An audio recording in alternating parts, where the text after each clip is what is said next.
Jadi kecepatan dia itu sudah kita ukur dari 3 gerak. 3 gerak ya. 3 gerak. Masuk. Ya, cepat. Masuk lagi. Masuk. Jadi kita tinggal 90% tenaganya itu pam. Kalau seandainya tendang itu ya, yang 90% itu enggak lekat, kita tinggal nempel aja dikit. Tuh. Kalau teknik buangan, dalam sisi teknik buangan itu ada di aliran bayang. Aliran bayang itu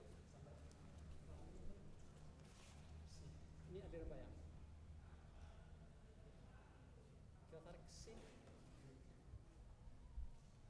Apabila tangan sudah sampai di sini, kita tekan aja dari posisinya ke dalam. Nah, gitu. Kalau kita mengambil dari satu sesen dari bayang itu, ya, kita ambil di sini. Pukulannya masuk dan tendang mungkin masuk, dua-duanya masuk barangkali. Kita ambil teknik patahan. Selesai.